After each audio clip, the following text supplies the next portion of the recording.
Alright, what's up everyone?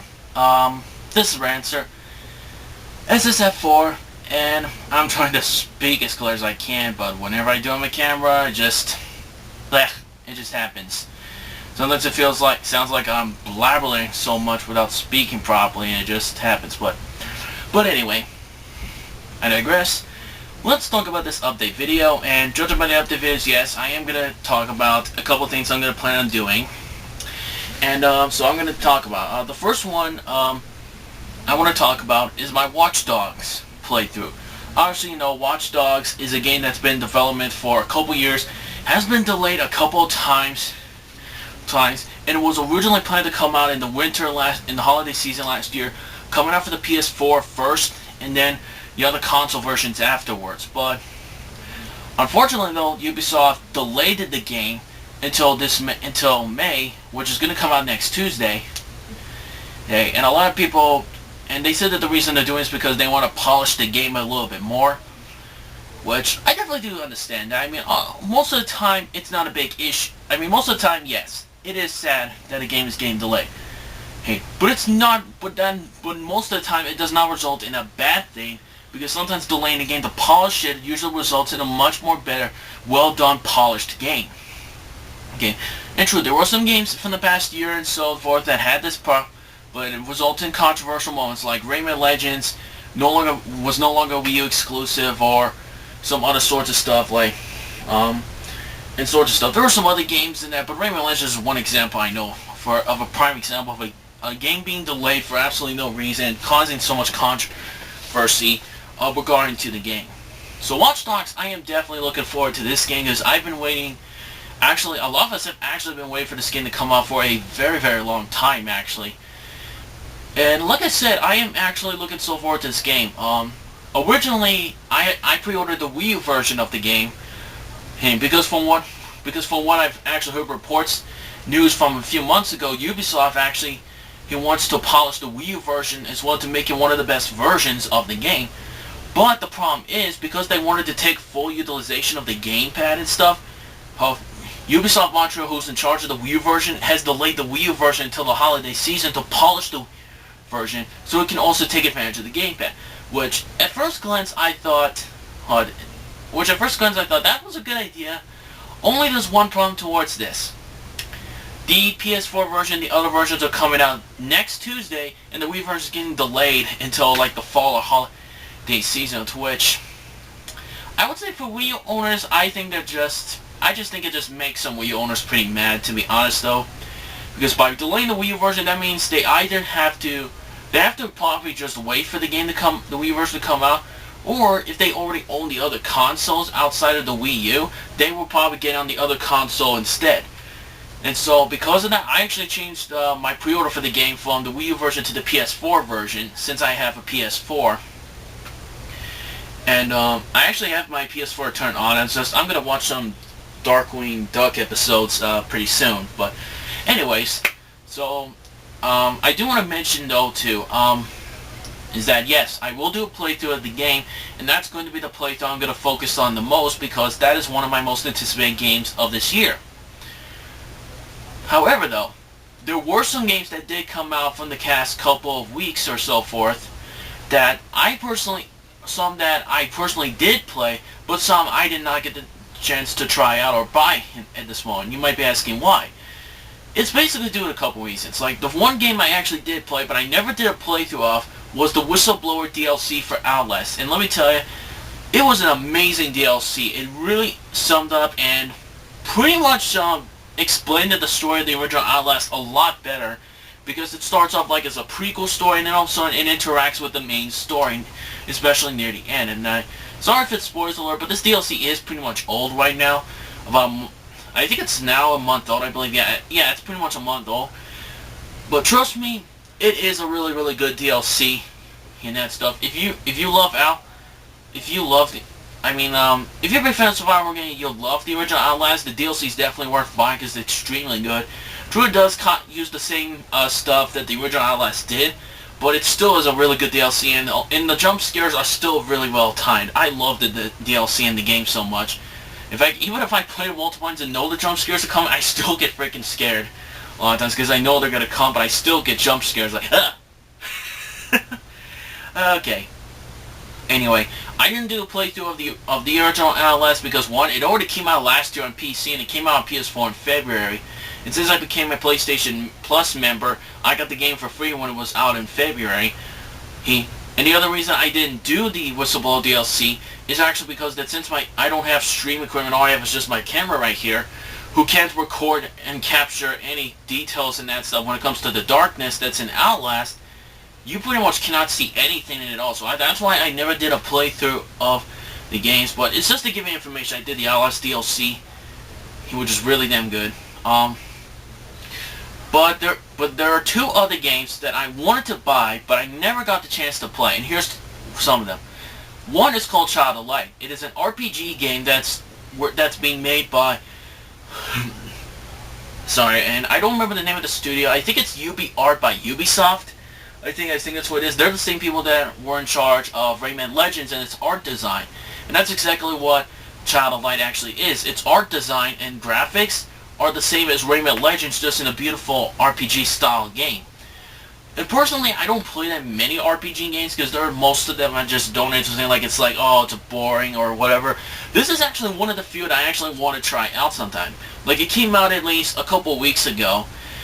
And honestly, I do actually want to try out this RPG game. I just didn't get a chance to do it because one, I don't have enough money on my PSN account to actually buy. Which I mean, yeah, even though it was, and I have like $11 on here, I think. It's like it's like $9.99, but with GST, it's gonna go over $11. So there's absolutely no way I can buy it unless it goes on sale, which I'm pretty sure it will go on sale soon. I'm pretty sure about that, but anyways. The second game I was thinking of getting though last week, but I completely forgot to do it and I can't do a playthrough of it because like I said, Watch Dogs is going to be the important playthrough I want to focus on. That game is called Wolfenstein: The New Order. It just came out early this week on Tuesday, and from what I've heard, a lot of people said that this is actually one of the best RPG games in years. Hey, some say it's better than Call of Duty, some people say it's better than Battlefield, and yada yada yada and so forth. Or then I will admit, and I will say this, I'm personally not a big fan of today's first-person shooter games because, let's be honest, most first-person shooter games are only above average in my opinion. I mean, yeah, true, they have their certain audience, and those audiences still love those games, and I don't have an issue with that. I am really sorry, but I'm sorry. I'm just not a big fan of today's FPS games. But of all of them that I've seen that are coming out this year, Wolfenstein is actually the only FPS game that does interest me a lot. Because the game does look good, it definitely does look pretty much different than any other FPS game, despite having some similarities and stuff. So I am going to buy that game. However though, I'm going to actually get the game after I get Watch Dogs, because what I'm thinking of doing was, I do want to play Wolfenstein: The New Order and play it for a bit. But like I said, Watch Dogs is the most important playthrough I have to focus on. So Watch Dogs is going to be important. I'm going to be playing Wolfenstein: The New Order outside of Watch Dogs, like just to play through it. And I will personally give you my personal review of Wolfenstein depending on when I finish Wolfenstein, because from what I've heard, it's a very, very long game. But I'm going to personally find out about that, so yeah, that stuff.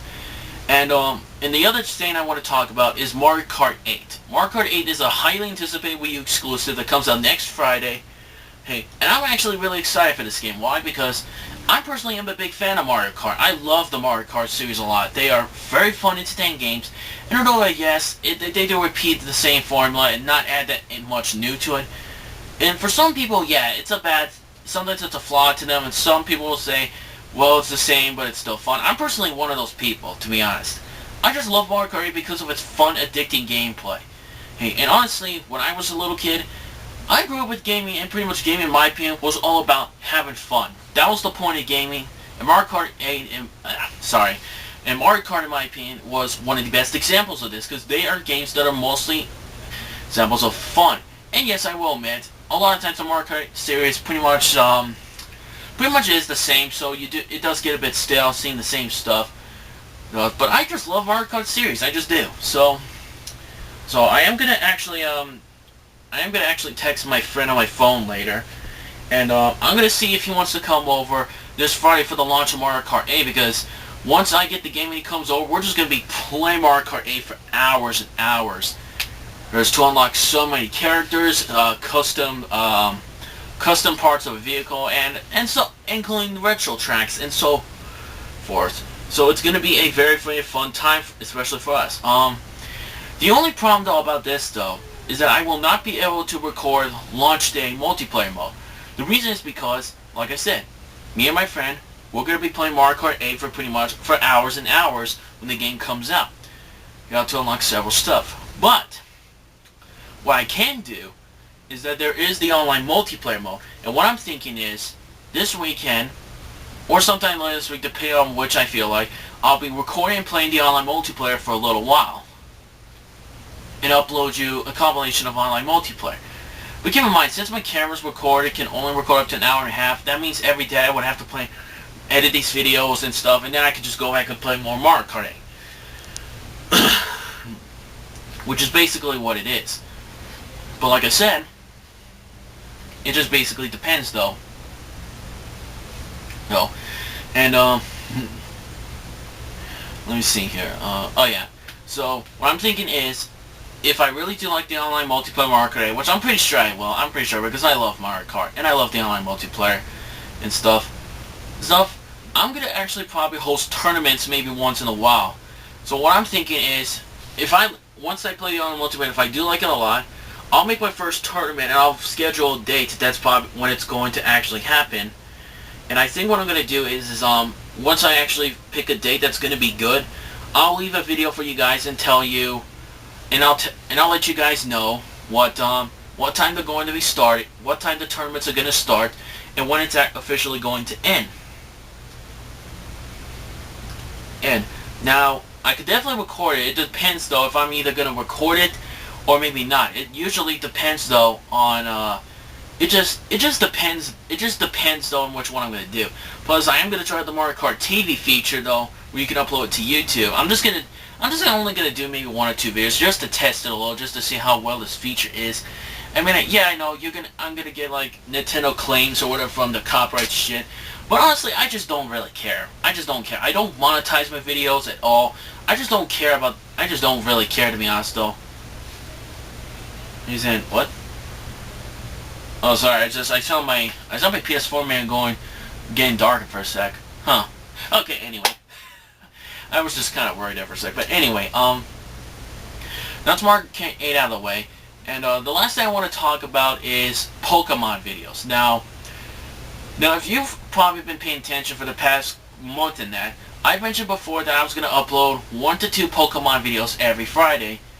Hey, but I may actually change that instead. Instead of uploading only 1 to 2 Pokemon videos per week, I may actually upload I may actually upload 1 Pokemon video either every day or maybe every 2 days. So for example, I upload a Pokemon video, let's say Monday. And if I want to, I can upload the next Pokemon video either the next day or maybe Tuesday, depending on which day I feel would be good. It's basically to upload more Pokemon content and show you guys some Wi-Fi battles. And I will say this though, I'm not the best Wi-Fi battler out there. I'm not the best. I do the best I can, and I do get really good matches here and there, but the problem though here is that nowadays I prefer UU and below over OU. The reason is because let's just say that OU pretty much is making these Wi-Fi battles kind of stale for me. I'm not saying that it's stopping me from doing Wi-Fi battles. It's just that I'm just getting a little bit bored of playing OU matches all the damn time, because I use UU Pokemon and below all the damn time in my teams. And yes, true, I do use some OU Pokemon like Donphan, Tentacruel and stuff. But here's the thing though, like, you can still use them in UU if you want to. The problem is in most UU matches, you're only allowed to put in 1 OU Pokemon at a time. And I don't know why, but for some weird reason, I see Tentacruel more in UU than OU. I don't know why, that's just me though. And I love Tentacruel so damn much. I just love Tentacruel, but that's just me. I just wanted to say that out there. So that's how the Pokemon content upload schedule is going to work. I'm going to upload at least one Pokemon video either every Friday, every day, or every 2 days. or every other day. It depends on which days I feel like uploading new Pokemon content. So that's pretty much that. And before I go out, I do have one more quick thing to announce. Is I am going to make a video regarding to a news that actually some people have been buzzing, raising a bit of controversy for a day. But then shortly we had an update towards this news actually just about less than a day after this news was announced. And that's we're going to the Super Smash Bros. 4 possibly getting NFC figurines actually for the game. I'm not going to explain too much about it here in this video. I'll explain in that news video and discuss what the news was about, and I'll explain the update to the story. That's all. I will do the video. I may actually do it this weekend, so please look out for that. And I'll see you guys pretty much for the Watch Dogs playthrough and Mario Kart 8 stuff and more Pokemon videos, because that's going to be a lot of videos and content for you guys. And yeah, so thanks for watching, and I'll see you later.